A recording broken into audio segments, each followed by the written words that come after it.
Jangan lupa like, komen, dan subscribe channel YouTube TVRI Bengkulu dan nyalakan lonceng notifikasinya.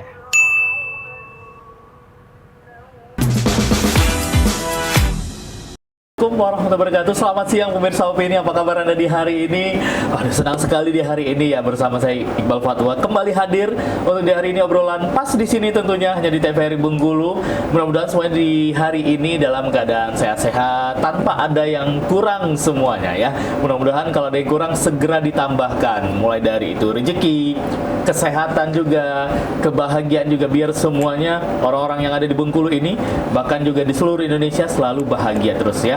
Seperti biasa nih, obrolan pas di sini kita akan selalu mengajak narasumber kita untuk ngobrol panjang lebar ya seputar aktivitasnya, terus juga hal-hal yang bisa membuat kita mendapatkan satu hal poin-poin inspirasi dari narasumber kita yang pasti juga untuk pemirsa Opini jangan lupa selalu kami kasih tahu terus nih, kami informasikan terus untuk semua pemirsa Opini jangan lupa untuk bisa follow sosial media TVRI Bengkulu mulai dari Instagram, Facebook dan juga bahkan YouTube channel TVRI Bengkulu biar bisa nonton TVRI Bengkulu di mana saja 24 jam bisa nonton TVRI Bengkulu melalui YouTube channel TVRI Bengkulu. Dan di hari ini kita sudah kehadiran narasumber spesial kita untuk episode kali ini. Nah, yang sudah kenal pasti tahu, yang belum kenal kita perkenalkan dulu. Langsung saja sudah hadir di studio Opini yang biasa dikenal dengan Kurniawan Daydream. Selamat siang. Mas Wawan, biasa dipanggil nih Mas Wawan nih. Iya benar. Apa kabar hari ini Mas? Baik, Bang Ibai. Wah luar biasa sekali. Terima kasih loh di tengah-tengah aktivitas yang super padat, ngurusin berbagai macam hal yang harus diurus. Terima kasih sekali lagi sudah hadir di studio Opini. Sama-sama. Di hari ini kita akan ngobrol panjang lebar nih. Apalagi Siap. terutama berkaitan dengan ini kan zaman sekarang ini hobi-hobi itu banyak yang mendulang rezeki.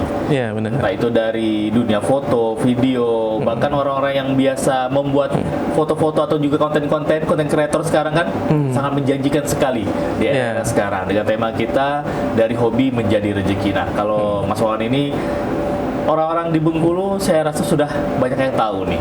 Mudah-mudahan ya. Yang belum tahu nih bisa promo. Iya benar. Aktivitasnya apa nih Mas Wawan? Untuk saat ini masih jadi full time fotografer, terus mencoba beberapa usaha kecil-kecilan. Gitu. Oke.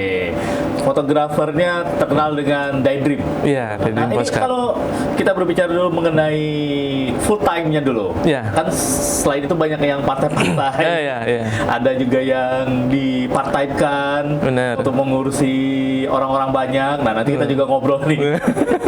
Nah, kalau dari fotonya sendiri, ini sudah semenjak kapan nih Daydream? Daydream Postcard itu 2016 akhir. 2016. Kebetulan saya ada partner sama Mas Udin namanya. Saya head untuk departemen foto, beliau untuk video. Nah dari sana tuh kita udah mulai coba untuk fokusin dan seriusin di foto gitu. Oke, berarti ini kan dua orang, yang satu fokusnya ke foto, satu fokus ke video. Nah, memang dari awalnya ini memang sudah kenal lama, karena kan biasa kalau untuk terutama untuk di segi bisnis ini kan kita berbicara bisnis, ini kan ada yang nggak sengaja ketemu, terus tahu-tahu ngobrolnya nyambung, atau ada juga yang teman udah dari lama, terus tahu-tahu pas ketemu lagi atau memang dari dulu memiliki hobi yang sama membuat satu company gitu. Kebetulan saya kan pendatang nih di sini. Kebetulan dulu sempat buka tempat tongkrongan. Nah, Mas Udin ini salah satu customer.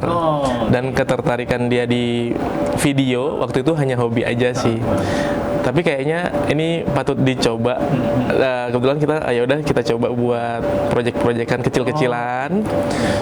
Pertama beratnya di video karena satu secara gear nggak semua punya alat. Kami berdua cuman Mas Udin yang mungkin yang punya alat gitu. Terus setelah berjalan pada akhirnya kita berpikir, saya pribadi juga mikir kalau videonya jalan terus, expose fotonya kapan nih? Nah dari situ saya sambil belajar karena kebetulan kan otodidak. Memang base awal saya bukan fotografi sebenarnya gitu. Oke, jadi seperti itu. Nah, berarti tadi kan Mas mau ceritakan pendatang di Bengkulu. Iya benar. Aslinya dari mana ini? Dari Bali. Oh, Bali. Iya. Beli berarti nih. Beli, harusnya beli ini. Kenapa bisa ke Mas ceritanya? Cinta membuat saya ke Bengkulu. Asik.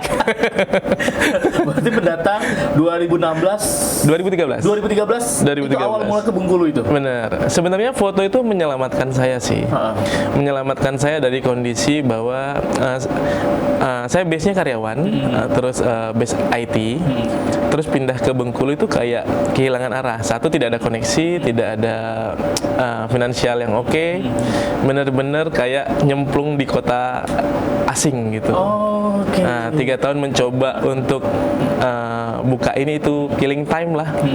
Ternyata ketika 3 tahun kondisinya itu benar-benar struggle, pure struggle. Jadi kayak penghasilan nggak tetap dan lain-lain. Nah di foto payment pertama saya itu dibagi anggap sekian rupiah, itu hanya dalam format 4 jam. Dari situ saya mikir, wah ternyata dengan format 4 jam saya bisa menghasilkan daripada saya sebulan bekerja. Betul. Nah dari situ kayaknya ini sesuatu yang layak untuk diperjuangkan karena tidak ada opsi lain. Benar.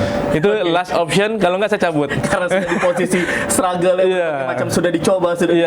Itu last option. Oke, berarti cerita ini 2013 dari Bali. Berarti ini benar-benar langsung dari Bali atau? Benar-benar dari Bali. Saya resign di perusahaan internasional, harus pindah ke Bengkulu karena kondisi keluarga, ada yang sakit dan lain-lain.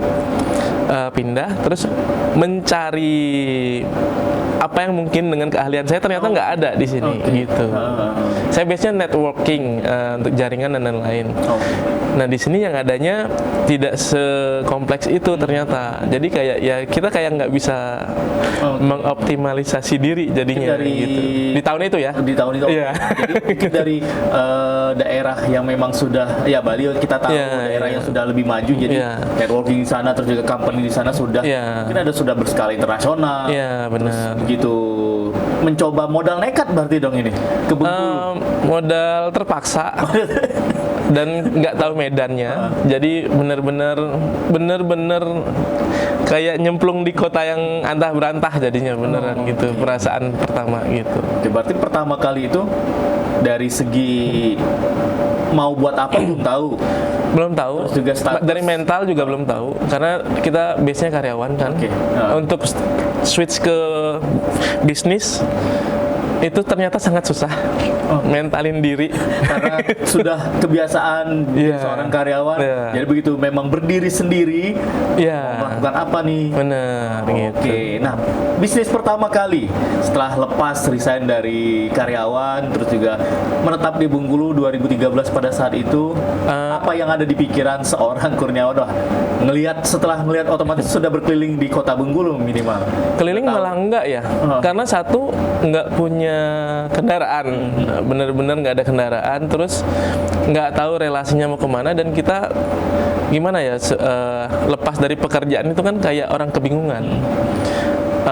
Ada juga dalam hati, wah saya nggak mau terikat, saya sudah ada di kota yang mungkin tidak saya inginkan, jadi saya tidak mau terikat dengan kontrak dan lain-lain lagi. Jadi kayak mencoba untuk bikin waktu itu tempat nongkrong gitu. Saya dapat privilege gedung, tapi saya tidak punya kemampuan finansial, benar-benar tidak ada modal lah ibaratnya. Jadi menangnya cuma gedung, makanya produk yang dulu dijual itu benar-benar kayak warung kopi lah gitu. Tapi dengan ketakutan karyawan yang kayak ini kalau untungnya naik, mereka datang lagi atau enggak. Itu mental itu yang cukup lama untuk dibentuk gitu. Oke, berarti pertama kali ya beruntungnya ada privilege itu tadi, sudah ada tempatnya, sudah ada gedungnya, sudah ada. Jadi yang untuk bisa dibilang modal nekat ini berarti memutuskan buka warung kopi nih, tempat nongkrong nih. Kita tahu nggak ada kepikiran mungkin di fashion, clothing pada saat era-era itu kan seperti clothingan distro kan memang lagi marak-marak 2013. Kondisi saat itu memang saya pribadi benar-benar nol, dan itu literally nol. Nah, kalau di bidang F&B sendiri ini kan untuk di warung kopi, walaupun itu warung kopi, paling tidak kan kita Kosnya nggak sebesar itu, karena semua yang dijual sasetan waktu itu. Jadi kayak something yang bisa di reach hari ini jualan untuk modal besok, selalu seperti itu kondisinya gitu. Sesuatu yang masuk di nalar kita nggak pegang duit. Jadi hanya untuk di minuman dulu nih di awal-awal. Pertama minuman dulu, kemudian saya selipin sih sebenarnya. Jadi dulu tuh di tahun 2013 kita jual kopi hitam yang khasnya orang sini yang saset itu. Tapi saya kasih, saya bisa sounding kayak gini dulu awalnya. Kamu datang ke tempat saya, kalau kamu ada kendala di laptop kamu atau apa, saya bisa bantu benerin. Nah, free no charge. Hanya untuk ngasih tahu bahwa saya punya spesifikasi itu. Oke. Nah. Jadi di satu sisi warung kita laku, di satu sisi kita menambah relasi juga dari situ. Iya, di otak saya kemarin saya cuma pengen orang tahu skill saya. Tapi ternyata memang tidak semudah lihat di film ya. Film durasinya setengah jam, dia bisa mengcover 3 tahun. Kalau kita 3 tahun, literally 3 tahun, benar-benar. Kalau gitu, kita lanjutkan kembali nanti obrolan kita bersama dengan Beli Wawan. Pemirsa Opini jangan kemana-mana. Setelah iklan berikut ini kami berdua akan kembali lagi, tentunya hanya untuk Anda.